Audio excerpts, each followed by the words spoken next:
Good afternoon, Shepherd University, and welcome to the RAM Report. I'm Paula. And I am Juno. Today's first story is that the Shepherd student government is looking for organizations on campus who are willing to donate Shepherd University brand school supplies, such as pens, pencils, notebooks, and folders. The supplies will be given to disadvantaged 10 to 13-year-olds, and their goal is to obtain 40 separate items by Friday, October 28th. In spooky news, Shep O Treat will be held this year on Wednesday, October 24th in the Wellness Center. Organizations on campus are welcome to register for a table where they will have activities and candy to give out to the kids. So our friends here at the RAM Report want to wish you very good luck at midterm season, and thank you for joining us on today's show. Hello, Shepherd University students. My name is Lauren Brooks, and I'm here with the Title IX coordinator, Ann Lewin.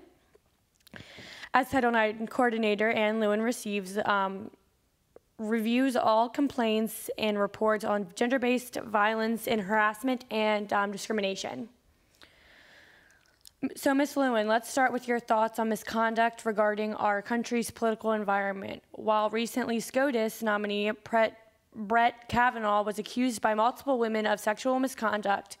However, just earlier this year, Pat McGee settled a sexual harassment complaint with taxpayer funds, and he remains in office. Is sexual assault being normalized?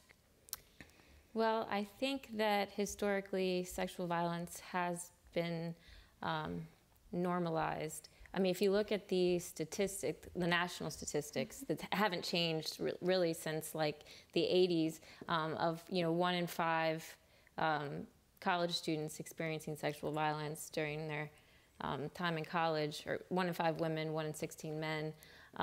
So you have something that is occurring on a normal basis, as in it's happening, it's very common. A lot of people are experiencing sexual violence. And also, if you look at sexual harassment, 2/3 of college students experience sexual harassment. And a lot of people say, if we're talking about verbal sexual harassment, it's not a big deal, they're just words. But it creates this culture, right, where people think it's okay to take that one step further, and it does normalize it. So if you're walking down the street and you're always experiencing street harassment, or you experience comments like that, it creates this culture where people think it's okay to commit acts of violence. But what we try to do here on our campus, and I think a lot of campuses try to do, is we create a culture of respect. So we promote dignity and respect, and try to make what's normal consent, and what's normal is respect and not violence. But I think that it is something that we're working up against, and we have been for years, but it takes all of us working together to do that. Yeah, absolutely. With the whole country watching, how do you think the lack of action taken against this accused is affecting the students? Well, I think that everything that's been happening in the news and the media lately has had an extreme effect on students. And I think for a lot of students, they have felt re-traumatized by the entire thing. I do also think that it has created a platform for students to, more and more people, including students, are speaking out and feeling like they want to tell their story. And so it's also creating this platform where people are using their voice more. So I think while it has been difficult, the fact that we are having the conversation is a good thing. But I think it has been an intense experience for students, from what I can tell. Recently I did a webinar, and they were saying that they thought that the hearing and the Kavanaugh would have the effect of increasing reporting, but I could see, on the other hand, how people wouldn't want to come forward because of how they're being treated right now. Yeah. Do you think sexual victims are often afraid to speak out because of the way they are treated in the media? Well, I think that there's definitely the issue of people feeling like they're being blamed, right? I think that a lot of times victims and survivors, when they experience sexual violence and harassment, they automatically usually blame themselves. It's really, really very common. So I think that affects them not coming forward. And then when you have this culture that kind of condones the behavior a little bit, that also affects people, and they don't want to come forward. So oftentimes, if there's drinking involved or things like that, people blame themselves, and they don't want to come forward. But I think, like I said before, is the more that we have these conversations, and the more that power is given to people to use their voice, and creating environments where people feel supported to come forward is what we really should focus on. Absolutely. What do you think can be done to promote a safe environment to both prevent future incidents and help those who are already victimized to speak out? Well, creating the supportive environments, having the conversation, talking about consent and what that looks like, and how, we talk about consent as being informed, and it's a dialogue, not a monologue. It's active, it's engaged, it's enthusiastic, right? So creating this consent culture, or the culture of respect, where we know that when people treat each other with respect and dignity in a community, the incidents of violence go down and success for everyone goes up.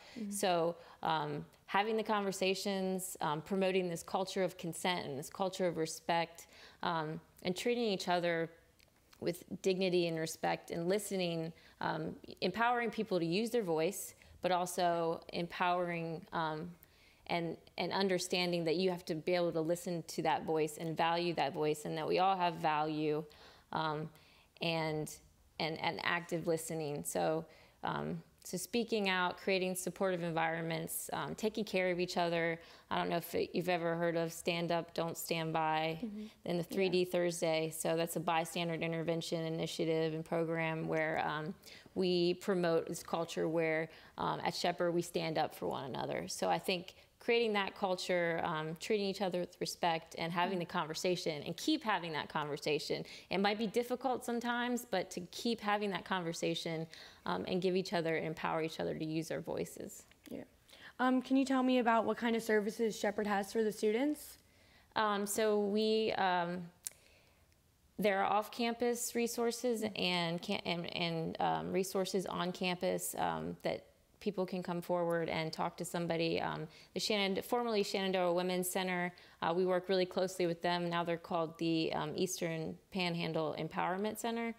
So that's off-campus services and counseling services to help people, get back on track to success and be supported through anything that they might have experienced.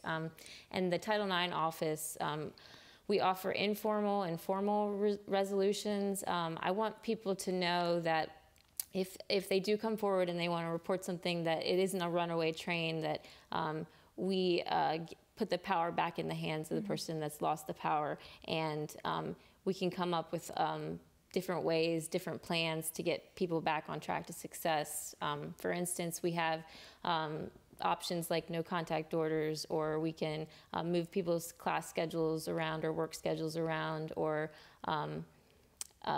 offer academic assistance and things like that, just to try to create that supportive environment, so that we know that when people that have experienced violence or harassment or discrimination, the person that they come to and report to first, that reaction really has an amazing effect on how that road to recovery. So I just want students to know that it's not a runaway train, that we're here to support you so you can be as successful as possible in your education and afterwards, and provide all the resources and support that you might need to be successful and to get back on track if things have happened.